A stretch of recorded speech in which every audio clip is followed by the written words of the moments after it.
Bonjour à tous et bienvenue dans cette nouvelle et dernière review de ma série consacrée au film de la licence Pokémon. En effet, cette fois-ci, ça y est, nous sommes finalement rendus au bout du tunnel, puisque nous allons aborder le tout dernier film sorti à ce jour, à savoir Pokémon, les secrets de la jungle. Un film se situant encore une fois dans la continuité de cet univers alternatif initié par celui célébrant les 20 ans de l'anime, mais qui marquera également la première fois qu'un film de la licence ne sera pas sorti au Japon un mois de juillet. Et oui, forcément, en plein milieu de l'année 2020, le Covid aura ainsi freiné quasiment tous les films d'animation là-bas, ce qui vaudra à ce film le luxe de sortir finalement le jour de Noël au Japon. Mais ce n'est bien que près d'un an plus tard que nous, à savoir le reste du monde, avons eu droit à sa sortie sur Netflix. Pour ma part, ce souvenir étant encore relativement frais puisqu'il date de l'an dernier, clairement je n'ai pas pu attendre et je me suis rué sur le film dès la sortie physique de son édition japonaise, facilement trouvable à l'époque sur différents sites de druides. Par conséquent, j'ai découvert ce film dans sa version originale avant de finalement le revoir en version française afin non seulement de mieux préparer cette vidéo, mais aussi et surtout car je suis toujours curieux de découvrir certaines adaptations, notamment pour deux passages en particulier ici, sur lesquels je reviendrai plus tard dans la partie consacrée aux anecdotes. Mais ceci étant dit, rentrons directement dans le vif du sujet car pour le coup, il y a pas mal de points à aborder concernant ce film. On va donc commencer d'entrée de jeu avec le point le plus évident, son lien avec Tarzan. Un lien que certains qualifieront de complètement repompé certes, mais qui se veut totalement assumé malgré tout, et encore heureux d'ailleurs puisque ce film joue volontairement avec ses mêmes codes, son même schéma et ses mêmes idées narratives également. Ce film reprend donc trait pour trait ou presque l'histoire de Tarzan, mais aussi sa thématique des liens familiaux avec bien évidemment Zarude et Coco en vedette. Et il en va de même pour de nombreuses scènes, comme celle des Zarudes s'opposant à la volonté de celui qui veut garder Coco, ou encore les quelques passages durant lesquels Coco, encore une fois, alterne entre les langages humains et Pokémon en fonction de s'il parle à Sacha ou Zarude, à l'instar de Tarzan vis-à-vis de Jane ou Kala. Mais bien évidemment, ce film n'est pas qu'un simple copier-coller de celui de Disney, car non seulement ça serait bien trop simple, mais surtout assez inintéressant en vérité. Et selon moi, celui-ci arrive malgré tout à bien plus se diversifier que ce que l'on pourrait croire, et c'est sans doute là que résident à la fois ses points forts, mais également ses points faibles sur lesquels je reviendrai plus tard. Des points forts donc, comme le développement de Coco, qui est vraiment une belle surprise pour ma part. Pourtant là encore très inspiré par Tarzan, il reprendra également une partie de son développement, notamment sur la curiosité de ses origines par exemple. Car Coco se considère lui-même comme étant un homme singe qui, comme Tarzan, va ainsi se prendre de curiosité pour le monde qui l'entoure, au-delà de sa jungle, de son nid, envers son espèce à lui, envers qui il est vraiment. Et cette notion de revenir sur ses traces comme une sorte d'introspection personnelle, c'est une idée non seulement très forte d'un point de vue purement symbolique, auquel beaucoup de gens peuvent s'identifier mine de rien, mais c'est aussi une idée tellement géniale et surtout évidente à exploiter au sein de l'univers des Pokémon. Il est même plutôt surprenant de se dire qu'un film basé sur cette idée n'ait pas vu le jour plus tôt en réalité. Bref, pour revenir sur le personnage de Coco, donc, là où celui-ci diffère vraiment de Tarzan, c'est que contrairement à ce dernier, c'est bien grâce à son aventure à l'extérieur que Coco se développera véritablement en tant que personnage, mais là encore sans pour autant renier son passé avec les Zarudes, à l'instar de Tarzan justement. Et c'est donc bien de par ce biais, et grâce à sa rencontre avec Sacha, qu'il gagnera en expérience et en maturité par la même occasion, pour ainsi obtenir le meilleur des deux mondes si l'on peut dire. Et à mon sens, c'est une subtilité que le personnage de Tarzan ne possède pas, car celui-ci ne découvre pas vraiment le monde qui l'entoure à proprement parler, mais seulement quelques-uns de son espèce, ainsi que du matériel. Là où Coco, quant à lui, restera un long moment en milieu urbain pour plus d'immersion et d'apprentissage. Et c'est tout bête bien sûr, mais c'est ce genre de détail qui suffit à faire la différence entre les deux selon moi. Alors attention, je ne prétends en aucun cas que l'un est meilleur que l'autre, en termes d'écriture ou bien même d'évolution du personnage. Qu'on soit bien d'accord, ça n'est pas mon propos. Je cherche simplement à vous démontrer que malgré les apparences, Coco n'est pas simplement ni complètement un banal copier-coller du personnage de Tarzan. Non, il en reprend juste les grandes lignes pour les exploiter différemment au final, et fort heureusement encore une fois. Car justement, Coco partage ce film avec son père attitré en la personne de Dada, un Zarude donc. Un personnage tout aussi intéressant puisqu'il subira le chemin inverse de Coco. En effet, celui-ci prendra la décision de s'éloigner de sa tribu pour ainsi s'occuper d'un humain. Une valeur que les autres Zarudes ne partagent pas, étant très attachés à leur tradition de manière assez archaïque. Dada étant ainsi portrayé comme étant bien plus humain, tolérant et bien moins égocentrique que les autres, ne trouvera finalement plus sa place auprès des siens. Et c'est mine de rien un constat plutôt ironique de se rendre compte qu'au final, les deux personnages phares du film partagent et véhiculent cette même morale de la recherche de soi, ainsi que de l'acceptation de l'autre, en plus de tous deux cacher leurs origines respectives à l'autre avec qui ils partagent pourtant leur vie. Mais pour revenir sur le personnage de Coco, on peut vraiment se rendre compte de son évolution au moment du climax du film, qui représente parfaitement ce lien entre les humains et les Pokémon, avec Coco qui servira de lien entre les deux parties, et tout cela grâce à l'influence de Sacha directement. Et là encore, il est plutôt ironique de noter qu'au tout début du film, Sacha semblait véritablement ennuyé par les appels de sa mère et voulait juste continuer ses aventures. Puis, à la toute fin du film, et donc après sa rencontre avec Coco, il semble vouloir passer plus de temps et accorder plus d'importance à ce genre de moment. Une idée de mise en scène simple certes, mais qui servira à mettre en avant cette thématique de la famille qui est encore une fois au cœur du film, et c'est un détail que j'apprécie beaucoup personnellement. Et puisque l'on parle du trait de la famille, j'aimerais revenir sur celle de Coco qui pour le coup représente une sacrée surprise niveau mise en scène là encore. Je veux dire, c'est bien la première fois que l'on voit explicitement des personnages mourir dans l'animé de Pokémon. Alors bien sûr, les plus assidus d'entre vous me diront que non, puisqu'il existe la scène de la chasseuse Jay en plein milieu de la saison 12. Sauf que là, c'est vraiment beaucoup plus trash, surtout pour du Pokémon encore une fois, et c'est une nuance extrêmement importante, ne nous mentons pas. Je me souviens encore parfaitement de ma réaction au moment de ma découverte de cette scène. J'étais véritablement choqué de voir quelque chose d'aussi explicite et d'aussi osé au sein d'un film Pokémon, surtout après toutes ces années. Et tout cela à cause d'un simple personnage qui se trouve être le Dr Z. Même si pour le coup, je dois bien vous avouer que c'est un personnage que je trouve vraiment mauvais.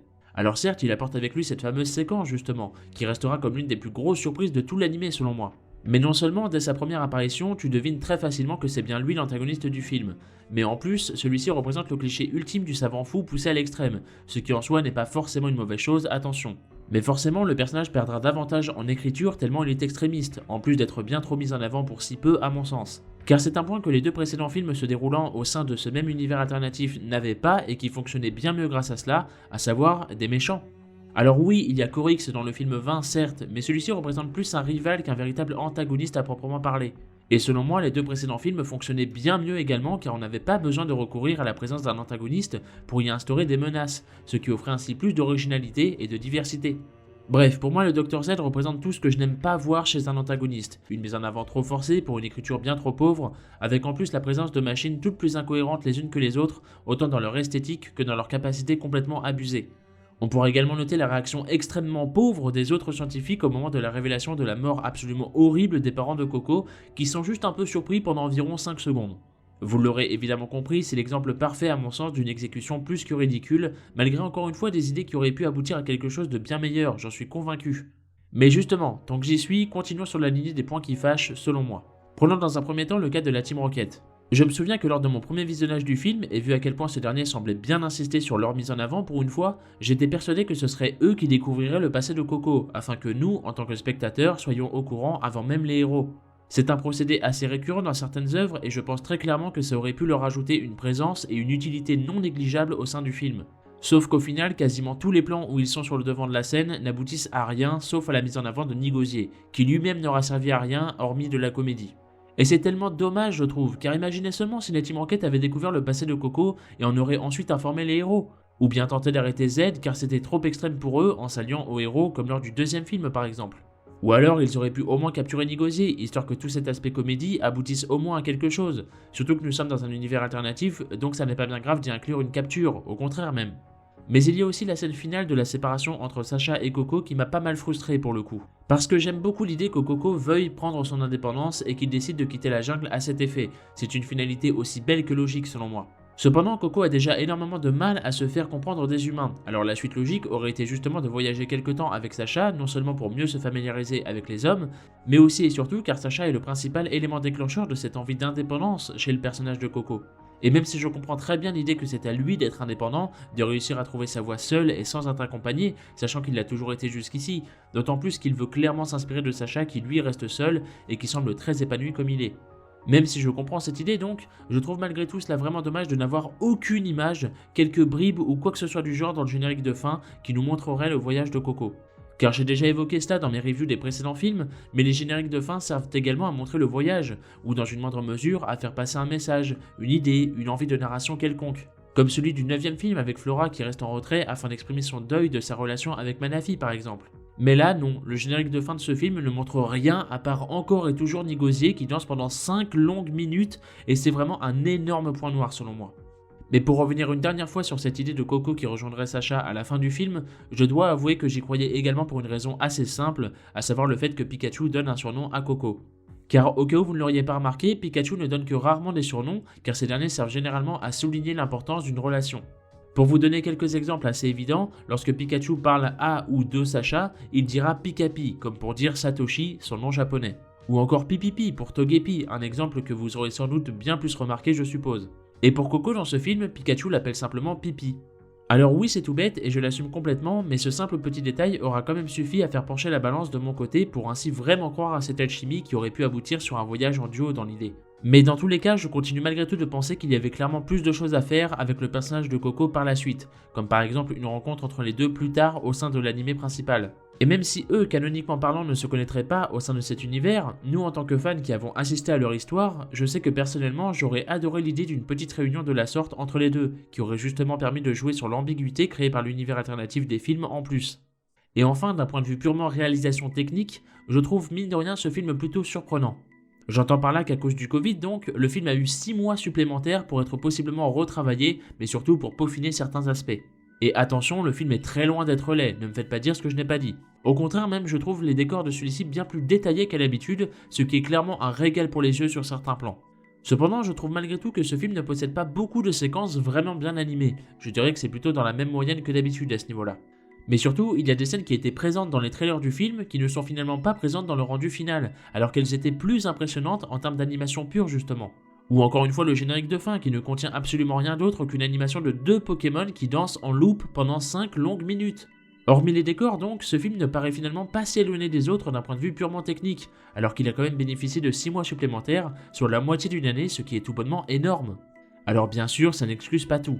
J'entends par là qu'on a beau avoir 6 mois devant nous, ça ne veut rien dire pour autant et il faut en avoir conscience, surtout à cette période. Car au final, le studio OLM aura peut-être bien plus souffert de l'impact du Covid qu'on ne peut l'imaginer au premier abord, et ceci pourrait expliquer ce triste constat, bien malheureusement. Passons maintenant à quelques anecdotes concernant ce film. Sachez dans un premier temps que celui-ci est le premier où un humain utilise une capacité de Pokémon au sein de l'anime, avec Coco qui se sert de l'attaque Selve Salvatrice durant le climax du film. À ne pas mettre en avant de Pokémon légendaires, et oui car techniquement Zarude et Celebi sont tous deux considérés comme étant des Pokémon fabuleux et non des légendaires. D'ailleurs, j'en profite pour revenir très brièvement sur la présence de Celebi au sein du film. Je ne l'ai pas évoqué plus tôt car selon moi, il n'y a clairement rien à en dire hormis le fait que l'espèce de twist le concernant était à mon sens très téléphoné. Pourtant en soi c'est une idée plutôt originale, mais force est de constater que ça ne change absolument rien au film et c'est donc une présence très anecdotique au final selon moi. Et enfin ce film marque la première fois où Sacha mentionne son propre père. Alors celui-ci a certes déjà été mentionné à 2 autres reprises, mais par Delia et non directement de par Sacha. De plus, ce dernier explique dans cette scène que son père lui aurait appris une morale lorsqu'il était petit, prouvant ainsi une nouvelle fois que celui-ci provient bien d'un univers alternatif, puisqu'en réalité son père est parti dès sa naissance. Sachez également qu'il existe un manga servant de préquel à ce film, mais pour le coup je ne vous le conseille clairement pas pour la simple et bonne raison qu'il n'y s'y passe rien de spécial et qu'on n'y apprend absolument rien d'un tant soit peu intéressant. Pour être honnête, j'ai fait l'erreur de l'acheter car pour une fois qu'un manga original lié à l'anime est sorti chez nous, je voulais au moins faire l'effort de soutenir cette démarche, en plus de l'ajouter à ma collection, mais très clairement je ne vous cache pas ma déception. Autre petite anecdote plutôt insolite, et même si on a déjà évoqué le sujet de la forte similitude avec Tarzan notamment, mais techniquement ce film renvoie également à l'un des premiers épisodes de l'anime durant lequel Tommy, connu comme étant l'enfant des Kangourex, était donc lui aussi élevé par des Pokémon, souvenez-vous. Et puisque l'on parle de son inspiration, évidemment qui dit Tarzan dit Disney, et qui dit Disney dit également composition musicale. Et bien sûr celui-ci reprendra également cette idée, avec pas moins de 6 chansons différentes au sein du film. Une première donc, et dont le thème principal, à savoir celui de Coco, est composé par Hiroyuki Sawano, un compositeur japonais extrêmement réputé et pour lequel je suis un énorme fan pour tout vous dire. Alors forcément, quand j'ai appris que le grand Sawano allait travailler avec Pokémon pour ce film, j'étais comme un dingue, et pour cause. Mon compositeur préféré qui travaille sur ma licence favorite, forcément je ne pouvais être qu'excité suite à cette annonce, et le résultat ne m'a clairement pas déçu. Mais bien évidemment, et comme vous pouvez vous en douter, les différentes chansons présentes dans ce film ont toutes été remplacées entre sa version japonaise et ses versions internationales. Enfin, toutes sauf la première, à savoir l'hymne des Zarude, qui elle pour le coup aura eu droit à une simple traduction. Et même si bien sûr je reste encore aujourd'hui très frustré par le fait que le public exclusivement francophone ne puisse pas profiter du merveilleux thème de Coco dans sa version originale composée par Sawano donc, j'admets malgré tout avoir été agréablement surpris par certaines chansons qui, à défaut d'être assez différentes cependant, sont tout de même pour la plupart vraiment réussies pour la version française du film. Et enfin sachez qu'il existe des références à ce film au sein de 2 jeux spin-off. La première se trouve au sein d'un événement se déroulant sur Pokémon Masters X, durant lequel Jessie, James et Meowth se font téléporter dans la région de Pasio par le même Celebi chromatique que celui présent dans ce film. Et la seconde se trouve au sein de New Pokémon Snap, dans lequel on peut y retrouver de nombreuses photos provenant des paysages du film, comme par exemple le centre Pokémon, l'arbre cœur ou encore le bâtiment de la société Biotop. Par ailleurs, aviez-vous remarqué que dans ce film, on peut justement y apercevoir les 2 autres compagnons du héros du jeu en train de réaliser ces mêmes photos en arrière-plan, histoire de boucler la boucle. Au passage, j'en profite pour vous encourager vivement à jouer à New Pokémon Snap qui est un jeu que j'ai personnellement trouvé vraiment très plaisant comme spin-off de la licence. Alors si l'aspect rail shooter ainsi que le fait de recommencer plusieurs fois certains niveaux ne vous rebute pas trop, ou bien que vous êtes comme pour ma part plutôt friand de voir des Pokémon évoluer librement en 3D un peu à la Poképark par exemple, vous serez comblé, faites-moi confiance. Pour conclure, c'est un film qui, à titre purement personnel, m'aura quelque peu laissé sur ma faim. Loin d'être mauvais pour autant, attention, mais peut-être est-ce moi qui en attendais sans doute plus. Cependant, c'est un film qui marquera malgré lui un certain changement pour la licence, non seulement de par le fait d'être le premier film à sortir avec une date différée à cause de la pandémie du Covid, mais aussi également dans un autre registre grâce à ses nombreuses compositions musicales bien plus diversifiées et originales qu'à l'habitude.